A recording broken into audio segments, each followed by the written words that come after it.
Olá, poderes! Voltamos para mais uma aula aqui. Agora a gente vai falar sobre um assunto que vou ser muito sincero com vocês.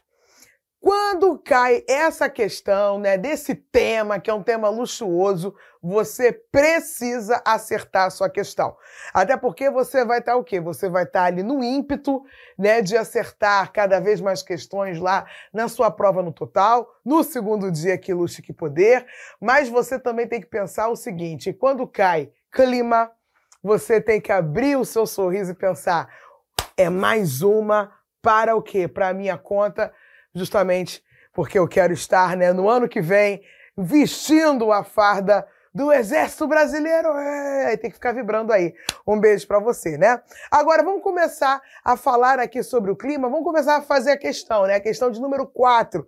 A gente fez 3 questões na nossa aula de cartografia. Vamos fazer mais algumas questões aqui na nossa aula de clima. Um beijo pra você. Vamos arrasar. Então, vamos lá. O que cai de clima pra gente?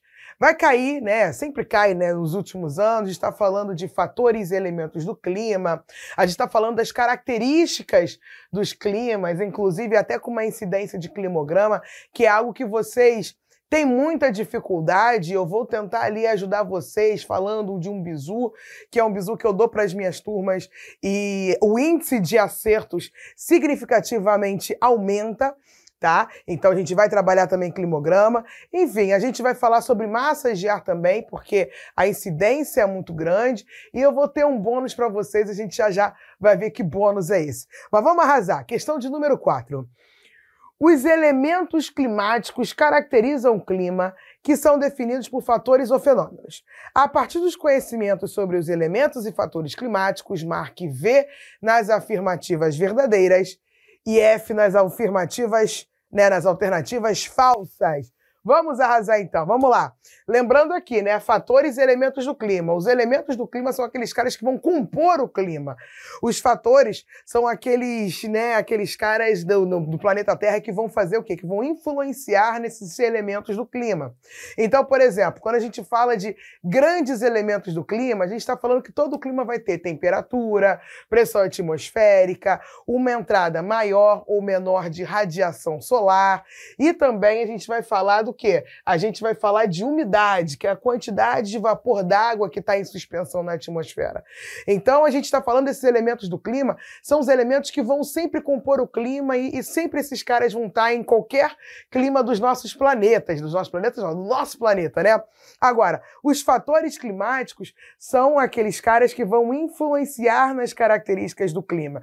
Então, por exemplo, o principal fator climático da nossa vida é a latitude, ou seja, a distância angular de qualquer ponto do nosso planeta em relação à linha do Equador. Todo mundo sabe que quanto mais próximo da linha do Equador, ou pelo menos na zona intertropical do planeta, mais quente e úmido tende a ser o nosso clima, por conta da radiação solar que vai incidir nessa superfície, nessa região do planeta, de uma maneira constante. Um beijo para você, e praticamente ali perpendicular, ou seja, aquela radiação ela entra de uma maneira muito concentrada. Então, essa energia solar se transforma em energia térmica e, portanto, a gente vai ter um aumento de temperatura. Além disso, vamos ter uma grande evaporação das águas a partir da radiação solar. É o principal fator climático que nós temos aí no nosso planeta e que também tem uma grande incidência, uma grande prevalecência também no Brasil. Mas, obviamente, também temos outros fatores climáticos, a gente está falando aí da altitude, que inclusive a altitude anula a latitude, A gente tem, por exemplo, regiões, por exemplo, aqui da América do Sul, como no Peru, na Bolívia, que tem latitudes baixas, ou seja, estão próximas da linha do Equador, mas, é fio pra chuchu. Um beijo pra você. Quem aqui aí é Mengão, quem aí é Fogão, quem é Fusão. E, obviamente, nós estamos falando dos maiorais vascaínos. Um beijo pra você. Que quando a gente joga a Sul-Americana ou a Copa Libertadores em países lá como Bolívia, Equador, que estão na Cordilheira dos Andes, meu amor, nossos jogadores estão sempre jogando com a manguinha, com a manga longa. Não é isso? Sofrendo pra caramba com a altitude, não é verdade? Por conta ali da Cordilheira dos Andes. Então, a altitude, ela tem essa possibilidade de anular a latitude, Um beijo pra você. Maritimidade, continentalidade aqui no Brasil e no mundo, isso aqui é muito importante, né? A gente, inclusive, vai fazer uma questão, a quarta questão vai falar muito sobre a maritimidade e a continentalidade. Massas de ar, esse cara aqui cai muito na nossa prova, as massas de ar do Brasil, e a gente vai fazer uma questão sobre massas de ar do nosso Brasil, e tem que saber as características das 5 massas de ar atuantes no nosso país. Então, assim, tem que saber. Beijo pra você. E aí a gente vai ter as correntes marítimas também, vegetação e relevo. Esses caras aqui, inclusive a vegetação e o relevo, são muito importantes, inclusive para incidências de 2 tipos de chuva. No caso aqui da vegetação, a gente está falando da chuva convectiva, né, da evapotranspiração das águas, né, da vegetação, que aí a gente vai aumentar a umidade, depois vai ter uma saturação e uma precipitação pluviométrica, que é a nossa querida chuva, e o relevo também. O relevo, ele é tão importante que a gente tem uma chuva de relevo que nós chamamos de chuva orográfica. Uma parte do relevo vai ter uma umidade maior, que a gente chama de barlavento, a parte é barlavento do relevo, e a parte mais seca do relevo a gente chama de sotavento. Então a chuva orográfica também ela é importante pra gente, tá? Sem mais delongas, vamos aqui fazer questões, porque a partir de agora a gente vai colocar o nosso conhecimento em prática para você, ó, vestir a farda do nosso exército brasileiro. Vamos lá, vamos ver quem é F e quem é V aqui nessas afirmativas todas. Vamos lá. A primeira. As áreas sob influência da continentalidade apresentam temperaturas mais elevadas devido à baixa umidade relativa do ar. Ô doidos, olha só, quando a gente fala de maritimidade e continentalidade, esses caras influenciam na variação térmica. Por quê? Porque, por exemplo, quando a gente fala aqui ó, da maritimidade, a gente está falando ali da presença do mar, falando de áreas litorâneas ou áreas com grandes corpos hídricos. E você sabe muito bem, você já viu aí em algum momento a aula de física do nosso amigo Carelli, ou a aula de física dos seus professores aí da rede, um beijo pra galera da física, você sabe que tem um conceito muito importante pra gente que é chamado de calor específico. Todo corpo tem o seu calor específico, né? Que é a capacidade de mudar a temperatura a partir, né, da perda ou do ganho, né, de energia, né? Então, nesse caso aqui, quando a gente fala de massas de ar, não, verdade, perdão, de maritimidade, é louca, né? Tudo começa com M, um beijo. De maritimidade, a gente fala que a água tem um grande calor específico. Ou seja, para mudar a temperatura da água, a água tem que ganhar muito ou perder muito o quê? Muito calor, muita energia térmica, para a gente mudar em 1 grau Celsius ali a nossa temperatura da água. Então a água ela tende a manter a temperatura. E você sabe muito bem disso. Pô, para fazer a água entrar em um estágio ali gasoso, para a água evaporar, ela tem que atingir no mínimo 100 graus Celsius. É uma temperatura muito elevada. Ou para você colocar água, por exemplo, em estado sólido, essa água tem que atingir 0 grau, ou seja, é uma distância muito grande, a água tende a manter a temperatura. Então, em áreas litorâneas, as áreas litorâneas são o quê? São áreas onde as temperaturas, elas variam muito pouco por conta dessa influência da água. Então, por exemplo, na cidade do Rio de Janeiro, ou na região metropolitana do Rio de Janeiro, onde a gente está, a gente tem uma baixa variação térmica por conta da presença ali do nosso Oceano Atlântico. Então, vamos ser sinceros aqui, no verãozão, quando você estiver já comemorando a sua aprovação, você já estiver onde? Naquela praia, né? Um pé na areia, uma caipirinha, água de coco, uma cervejinha. Cada um se vai na água de coco, se vai na água gasosa, se vai no refrigerante, ou se vai na caipirinha, na cerveja, não sei. Mas você está curtindo o seu verão e você vê que de dia é o quê? O inferno e é maçarico à noite, meu amor. Não vai mudar a temperatura porque a gente já está numa área litorânea. Agora, à medida que a gente vai para o interior do nosso país, a gente vai estar sob a influência da continentalidade. Aí a gente não está mais falando sobre a presença da água. A gente está falando, né, da presença da superfície terrestre, da ausência da água, da ausência do oceano. Então, a gente está falando, por exemplo, da presença mais massiva de rochas. E essas rochas, elas têm um menor calor específico, ou seja, elas mudam de temperatura muito mais rápido. Para elas mudarem 1 grau Celsius de temperatura, elas precisam só perder um pouco ou ganhar um pouco, né, de energia térmica, de calor. Então a variação é muito grande, né? Por exemplo, quando a gente vai para as áreas, né, interioranas, Minas Gerais, Goiás, Mato Grosso do Sul e assim por diante, gente, chega no verãozão lá em BH, um beijo pra você. Você vai o quê? Vai ser de dia, vai ser quente pra caramba e à noite vai ser bem mais frio. A gente tem uma variação térmica muito grande. Quem é meu aluno sabe, quando eu dou essa aula, que eu passei por um dos maiores traumas da minha vida por conta da continentalidade, porque às vezes eu esqueço que eu sou geógrafa, né? Eu fui sair muito à vontade em Belo Horizonte, a gente estava no outono, estava um calor muito grande de dia, saí bem à vontade, eu e os meus amigos, à noite bateu um frio horroroso, tava todo mundo super à vontade, eu tava com um short curto, assim, uma blusa mais fresquinha, e tava um frio danado, eu sou do Rio de Janeiro, né? Qualquer 20 graus para mim é um inverno siberiano, um outono absurdo. Então a gente acabou indo, né, parar num estabelecimento que tinha karaokê, e aí eu comecei, enfim, a encarnar, né, divas pop, a Joelma, da banda Calypso, e a dona do bar não gostou da minha cantoria e eu fui expulsa do karaokê porque eu canto muito mal. Mas eu não canto muito mal, não, eu tenho fãs no karaokê, mas a mulher, ela foi uma hater da minha composição vocal. Mas é porque, justamente, eu esqueci que a gente estava sob a influência da continentalidade. Eu estou mais tranquila na maritimidade, estou mais tranquila no Rio de Janeiro. E aqui a gente teve uma grande variação térmica por conta do baixo calor específico da superfície. Então, quando eu falo aqui de área sob influência da continentalidade, eu não estou falando de temperaturas mais elevadas, não, estou falando da variação dela. Porque, por exemplo, eu posso estar numa área, na planície siberiana, na continentalidade, está muito frio. Porque eu estou numa área de elevada latitude, eu estou quase na zona polar. Eu não estou falando de temperatura mais elevada na continentalidade, estou falando de grande variação de temperatura. Eu posso estar no extremo frio, no frio menos ruim, lá na planície siberiana. Então, eu não estou falando de temperaturas elevadas, estou falando de variação de temperatura, tá? Por conta ali do baixo calor específico. A primeira é F. Pô, se a primeira é F, a gente já tira C e D, né? Olha que luxo, né? Porque a gente trabalha o quê? Com a eliminação rápida. Vamos para 2.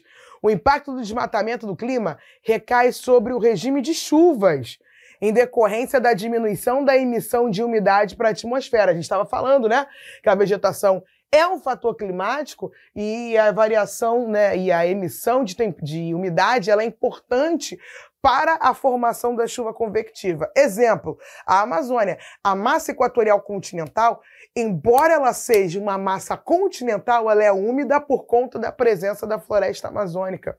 A gente vai trabalhar isso melhor lá em biomas, é o nosso próximo vídeo, tá? Mas a gente sabe que sim, isso aqui tá verdadeiro. Se eu desmato, por exemplo, a Amazônia, eu diminuo a umidade da MEC e, obviamente, eu vou ter o quê? Eu vou ter algum tipo de consequência na diminuição do regime de chuvas no Brasil, na América do Sul e até mesmo no planeta como um todo, tá? Tá verdadeiro. Então, FV. Então, só pode ser A ou B. Agora a gente mata a questão. Na terceira, a gente já vai matar. Um beijo pra você. Olha a terceira. Os movimentos das massas de ar e dos ventos resultam na desigual distribuição da energia solar nas diversas latitudes. Eu vou falar uma coisa para vocês, meu amor, o que você acha, sim ou não? Correto. Na real, o que acontece, o Poderes? Quando a gente olha aqui, né, a formação dos ventos, lembra o que é o vento? O vento é o ar em movimento. E por que o ar entra em movimentação? É para manter um equilíbrio dinâmico da atmosfera.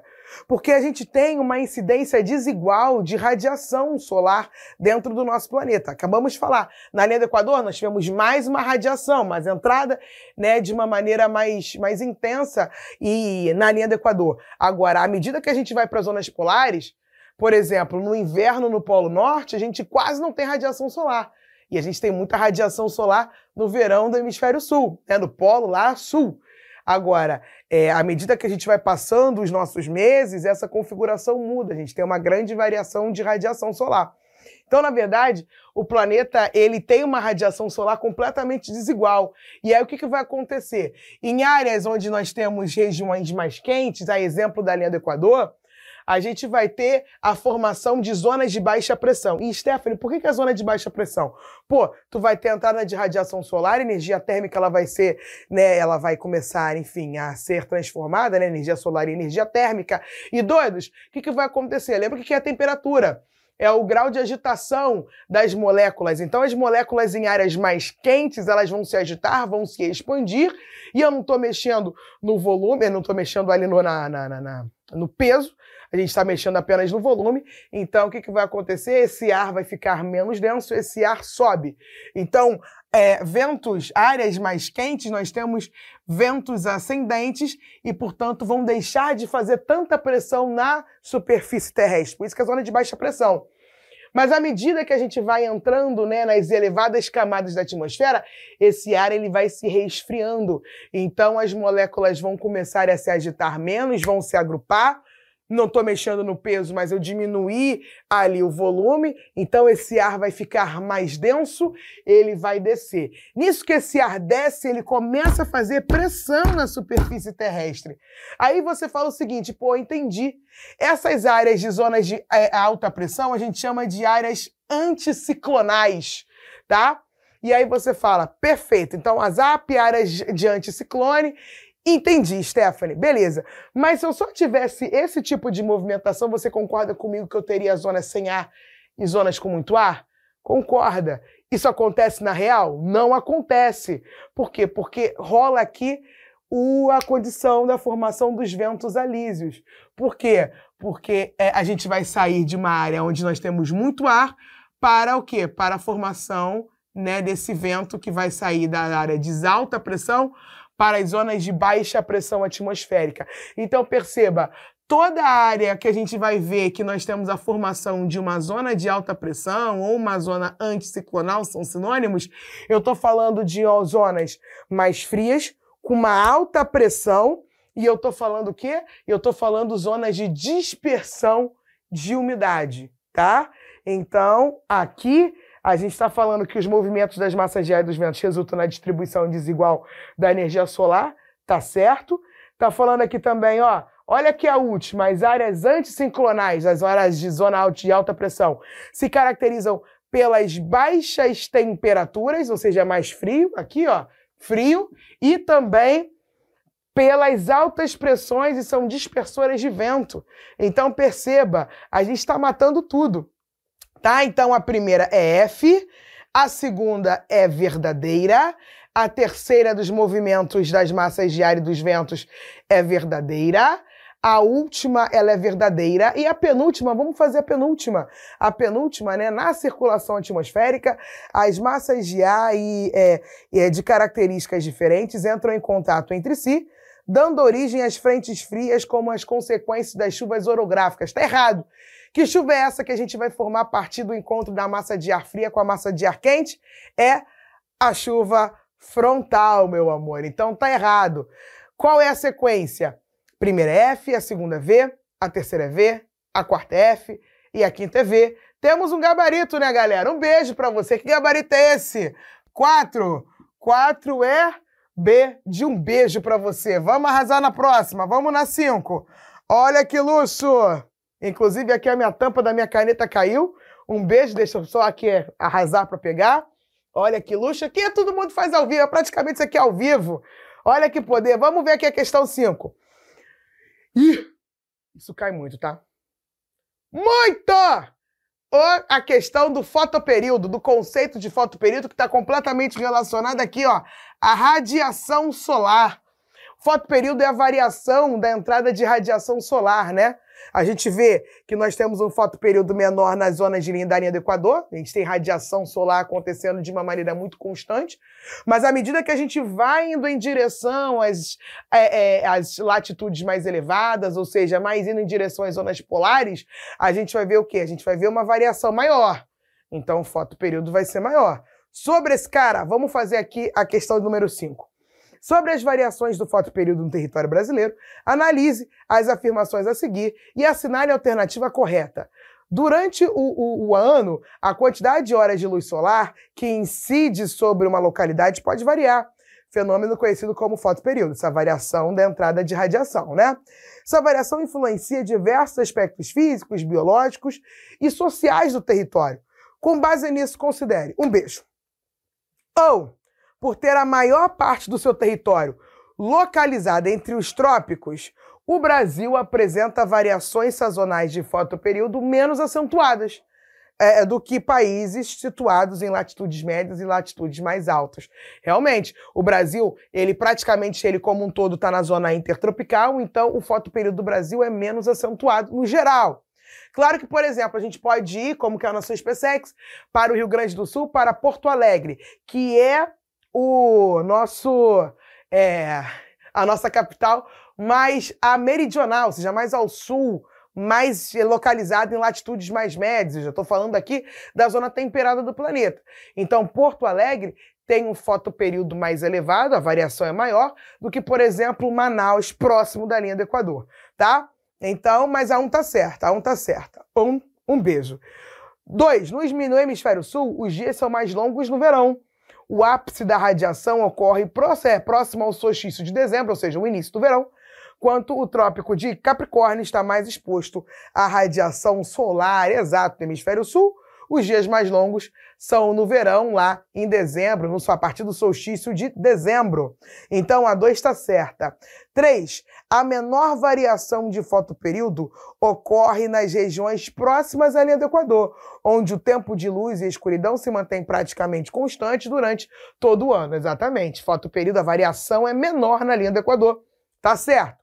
4, o fotoperíodo não tem impacto sobre as práticas econômicas do Brasil. É um deboche com a nossa cara, né? 1, 2 e 3 estão corretas. Se 1 e 2 e 3 estão corretas, temos o gabarito. 5C de caramba. Acertamos mais uma, como vocês gostam de falar, C de selva.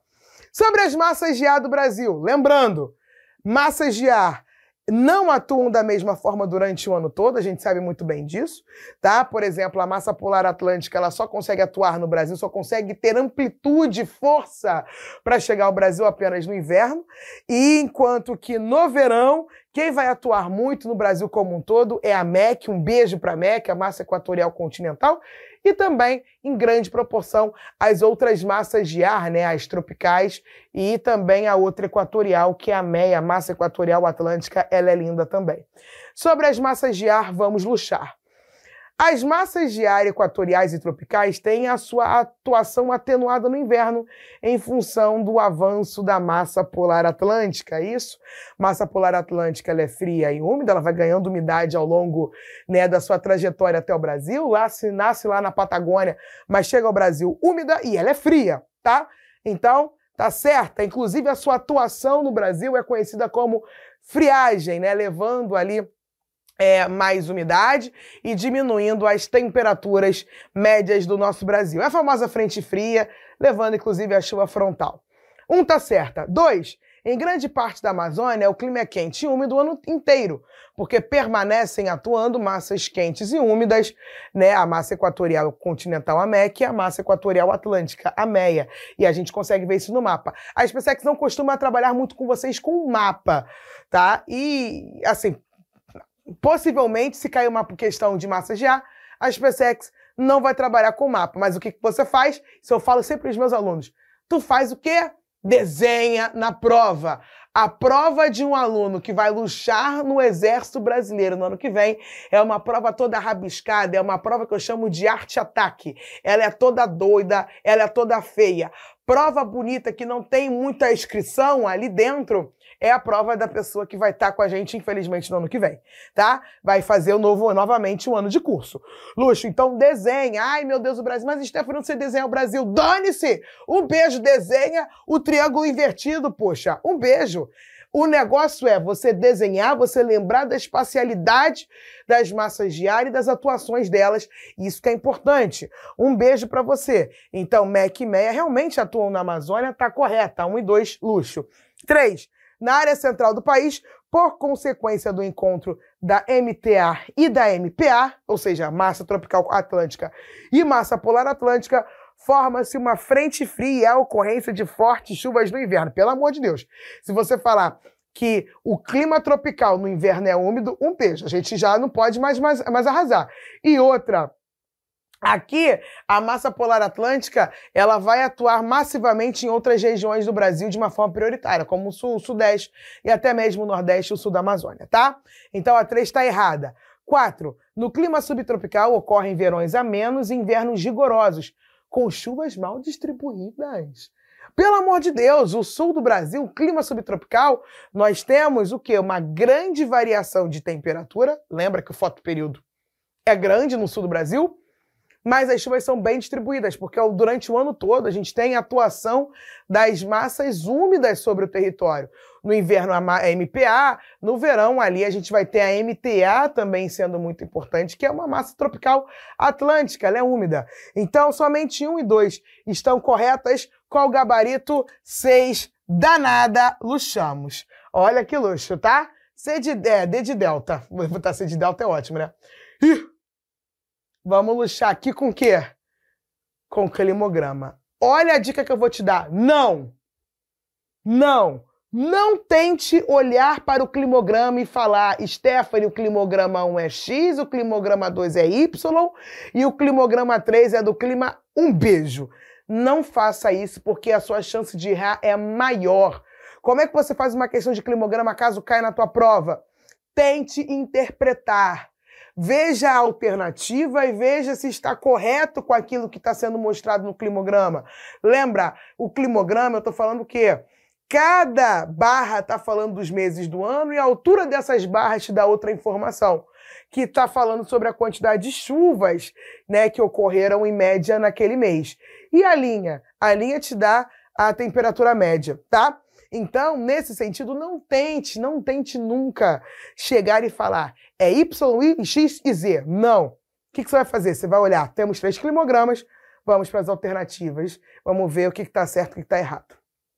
Ou, a grande extensão longitudinal do território brasileiro. Peraí, longitude é um fator climático? Não, né? É a latitude. Olha, longitude. O que a longitude tem a ver? A não ser na questão da cartografia de localização e dos fusos horários. Não tem nada a ver com clima. É a latitude. Nem continua lendo. Tá errado. 2. O climograma 2 representa um clima típico de zona temperada no território brasileiro. Pô, climograma 2. Zona temperada só pode ser o clima subtropical. Com grande amplitude térmica, com estações mais bem definidas. Sendo que a massa mais atuante é a MPS. Fala assim, pô, tá certo, Stephanie. É, mas olha o climograma 2. Climograma 2, eu tenho chuvas bem distribuídas ao longo do ano? Pô, olha o inverno, cara. O inverno é seco pra caramba. Tá errado. Tá vendo? Eu não quero que você saiba que... E eu já vou te dar um spoiler, né? O climograma 2, todo mundo sabe que é o clima tropical. Mas assim, não mata, interpreta, desvirtua, veja o que tá certo, o que tá errado, o que tá errado fatia e passa e vai pra outra. Não se perca! Um beijo pra você. 3. O climograma 3 representa um clima tropical presente no Cerrado, onde atua a MEA. Atua a MEA no Cerrado? Um beijo, né? Desenho. Lembra que tu desenhou. MEA no Cerrado? Já tá errado aí, né? E a MTC, massas de ar quentes e úmidas. Pô, a MTC é massa úmida, cara? É a nossa única massa seca do Brasil. Lembra da MTC, tá? Tá errado. Mas se você olha pro climograma 3, pô, você é o clima tropical? Pelo amor de Deus, olha a quantidade de chuvas que a gente tem, inclusive no inverno. Tá errado. Perceba, olha aí, você tem dificuldade de climograma. Essa questão é difícil. Mas se você não tenta matar, você está acertando tudo. 4. O relevo plano e baixo da Bacia Platina, lá no sul do Brasil, né, permite, lá no sul ali da América do Sul, e estamos pegando também uma parte do Brasil, lembrando que os pampas gaúchos, se a gente olhar para uma situação regional mais relacionada à América do Sul, está dentro dessa composição da bacia, né, da Platina. Na massa polar atlântica, no inverno do hemisfério sul, o relevo mais plano e baixo, então na quantidade ali do sul do Brasil, ajuda na entrada da massa polar atlântica e ajuda, inclusive, que ela atinja a massa polar atlântica, atinja o sul da Amazônia Ocidental, em algumas ocasiões, provocando queda brusca de temperatura. Um beijo, tá certo. A 4 tá certa. 5. O território brasileiro apresenta cerca de 92% da zona tropical, intertropical do planeta, com grande extensão no sentido norte-sul, perfeito, predominância de climas quentes e úmidos, um beijo, além de um litoral com forte influência das massas de ar oceânicas, excelente, 4 e 5 corretas. 6, o clima tropical dominante no Brasil Central caracteriza por verões chuvosos e invernos secos, como apresentado no climograma 2. É isso, inverno seco. Olha ali o inverno, né? A quantidade, a barrinha pequenininha. Inverno, porque como é que eu sei que a temperatura mais baixa está no meio do ano? Inverno seco, verões chuvosos, grande amplitude térmica, Cerrado brasileiro. É isso! Então, qual é a alternativa? Se 4, 5 e 6 estão corretas, a 7 só tem um gabarito. 7 é C de caramba, acertamos mais uma. Ou como vocês gostam de falar, C de selva. Luxo, poderes! Eu espero que vocês tenham gostado desse vídeo de climograma. Eu vou deixar o temperinho, aquele bônus que eu falei para você, justamente no próximo vídeo. É bom que você fica comigo e o próximo vídeo é muito bom. A gente se vê. Um beijo.